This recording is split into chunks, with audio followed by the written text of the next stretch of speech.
Halo, selamat datang di Video Based Learning mata kuliah Scientific Computing semester genap. Kali ini kita akan belajar Basic Python, Sistem Samaran Linear, khususnya Gauss-Seidel, dan juga regresi. Teman-teman, kita akan belajar Basic Python. Untuk memulai, kita harus tahu mengapa kita pakai Python. Itu karena itu gratis dan juga open source, jadi mudah mendapatkannya gitu. Terus Python ini menghasilkan hasil perhitungan yang akurat gitu. Dan juga bahasanya itu mudah dipahami dan juga memiliki library yang banyak yang dapat membantu perhitungan kita dalam coding gitu. Nah, untuk IDE-nya kali ini kita akan memakai Google Colab atau kalian bisa memakai Jupyter Notebook. Itu UI-nya hampir sama, jadi em, sebenarnya nggak terlalu ini ya, nggak terlalu masalah kalian pilih Google Colab atau Jupyter Notebook. Tapi kali ini kita akan memakai di Google Colab. Nah, yang pertama kita akan belajar print. Untuk print, sebenarnya kalian bisa kalau misalkan kalimat atau kata gitu ya, misalkan print kutip ya gitu. Ini kita print akan ya. Atau kalau misalkan kita tulis 78, itu akan print 78 di hasilnya. Terus kalau kita input, kita beralih ke input, selanjutnya itu input, kita bikin eh, variabel dulu untuk menyimpan inputan kita. Misalkan nama sedangkan input. Nah, ini kita jalankan. Misalkan kita tulis Budi. Nah, di sini ada baris kode kutip nama titik dua koma nama. Nama itu adalah variabel inputan kita, jadi akan menghasilkan nama titik dua Budi. Lalu kita langsung ke if else. Nah, misalkan aku inisiasi angka sama dengan 4 ya. Ini variabel angka sama dengan 4. Jika angka lebih dari 10, itu kita print angka, variabel angka, lebih besar dari 10. Elif itu else if ya. Nah, itu elif. Misalkan elif jika angka itu lebih dari 5 dan kurang dari 10, maka akan print angka si ini, variabel angka ini sini itu letaknya di antara 5 dan 10. Kalau bukan di antara 5 dan atau 10 atau dia nggak lebih dari 10, maka dia akan print angka kurang dari 5. Nah, di sini kondisinya angka itu sama dengan 4. Maka pasti akan mengeluarkan angka 4 kurang dari 5. Misalkan kalau kita pilih 8. Nah, angka 8 itu antara 5 dan 10. Kalau misalkan 15, 15, nah itu angka 15 lebih besar dari 10. Sekarang kita lanjut ke looping. Itu looping ada dua ya, ada while sama for. Seperti biasa di bahasa-bahasa pemrograman lainnya. Misalkan kita inisialisasi variabel i sama dengan 0. Selama i itu kurang dari 10, i kurang dari 10, maka print si i. Dan i ditambah terus 1 gitu, setiap perulangannya. Maka kalau kita jalankan kodenya dari 0 hingga 9, karena tandanya kurang dari 10, bukan sama dengan 10. Kalau sama dengan 10, maka 0 hingga 10. Begitu juga kalau for loop, kalau for loop itu misalkan ada eh, array lah ya, list dari 1 hingga 5. For angka dalam daftar angka, angka ini sebagai perulangannya gitu ya. Misalkan kalau kita ubah jadi, oh misalkan kita jalankan dulu ya.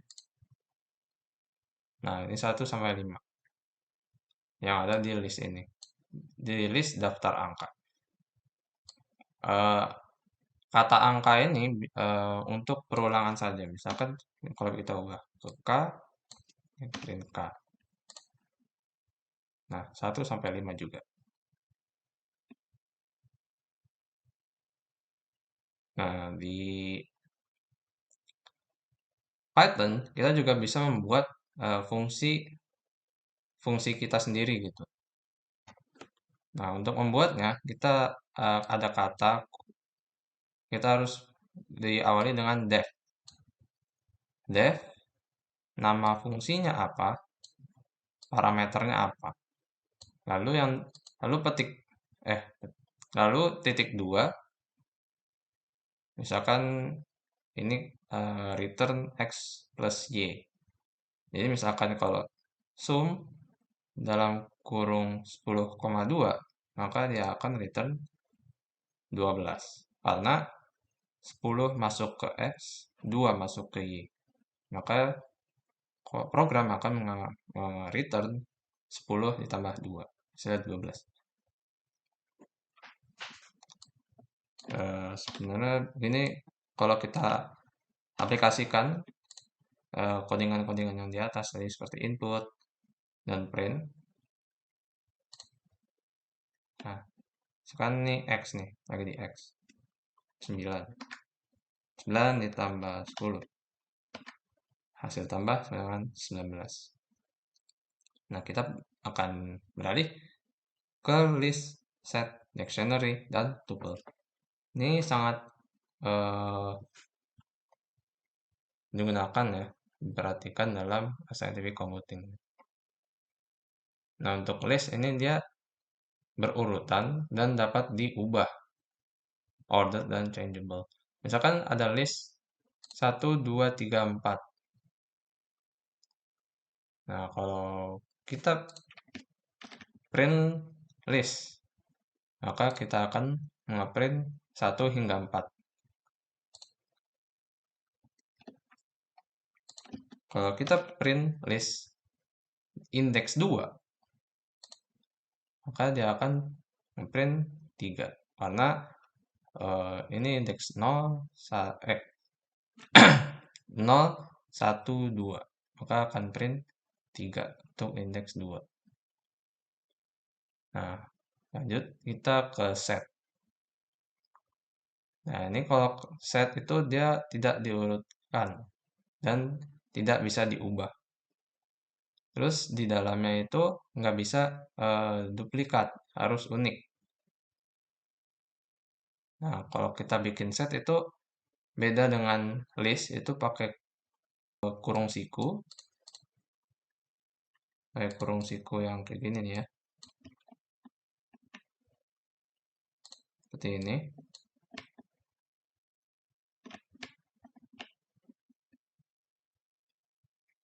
Nah, kalau set itu pakai kurung kurawal. Kalau kita print set 1 hingga 3.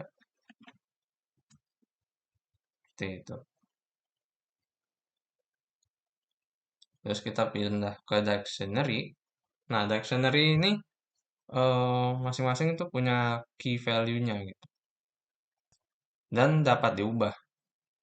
Nah, misalkan A itu nilainya 1, B nilai 3, Valentino itu 10. Nah, ini kita ambil dictionary dengan key B, maka akan print 3.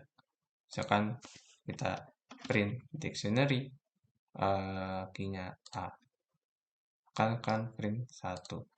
Kalau kita print dengan Valentino, maka akan print 10. Seperti itu. Nah, untuk tuple ini nggak bisa diubah ya, dan itu diurut. Terus secara membuatnya itu kita pakai kurung biasa. Nah, tuple ini bisa menyimpan tipe data apapun gitu. Terus isinya bisa duplikat. Nah, ini aku udah buat tuple isinya 1 sampai 5, tapi nggak ada 4. Kalau kita menggunakan for i into print i, maka akan print 1, 2, 3, 5. 1, 2, 3, 5.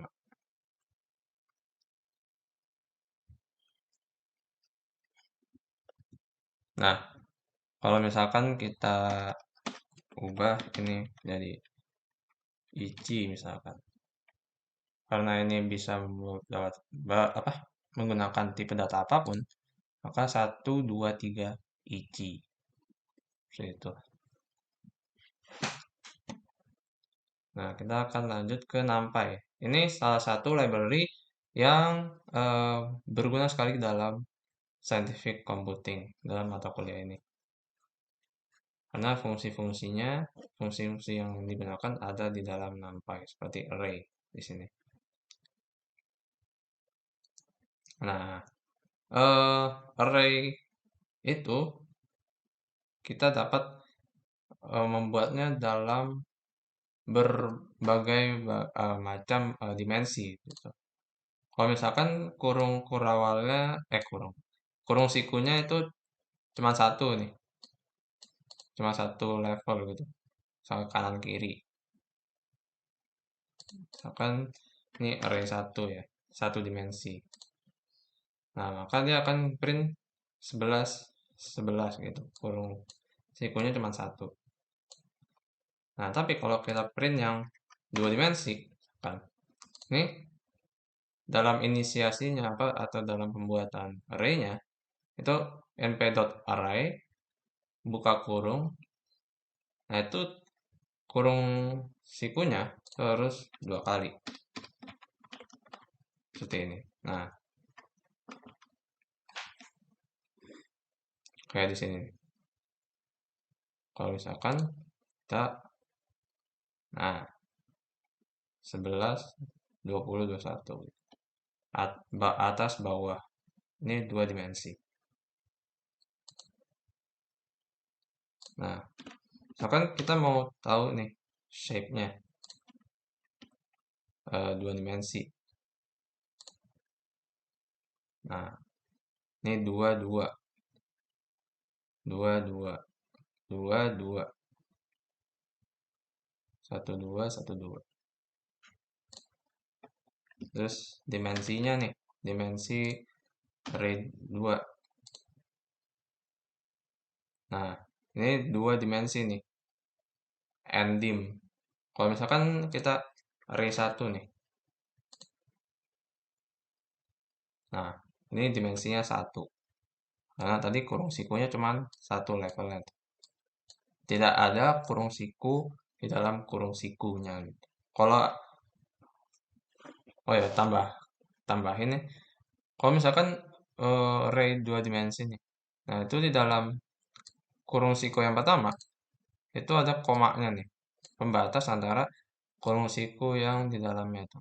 Kurung siku yang ini sama yang ini. Kalau misalkan kalian mau bikin dalam ini lagi nih. ada lagi.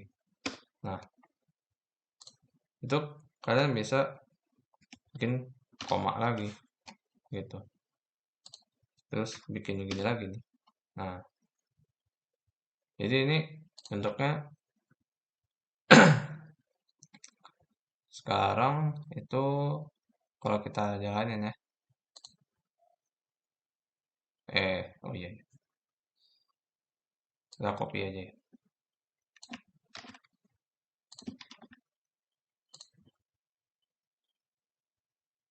Nah, ini 2222. Dimensinya 3. 3 dimensi. Karena ada 1, 2, 3. Set.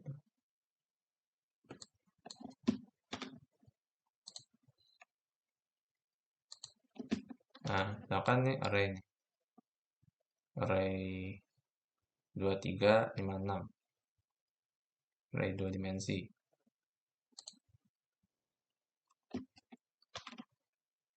Kita mau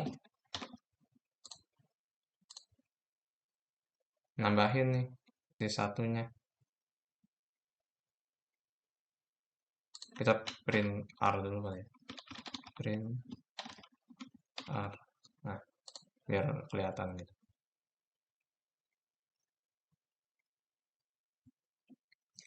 Kalau print R itu XC1 itu dia menggambarkan baris. Nah, ini kan baris 1, baris 2. Ya, kalau 5, 6 nya di bawahin dia bakal ke bawah gitu. Nah, ini 5 itu hasil dari 2 tambah 3. 11 itu 5 tambah 6. Caranya bagaimana?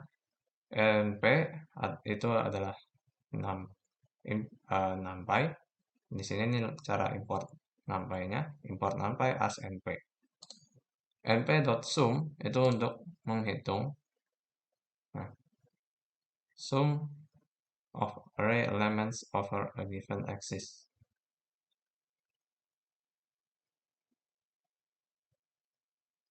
Sum np array-nya yang mana? R. Ini kita buat si list R-nya ini menjadi array. Lalu kita pilih nih axisnya yang mana. Kalau misalkan axisnya 0. Nah, ini 7, 9. Artinya apa? Ini berdasarkan kolom. Axis 0.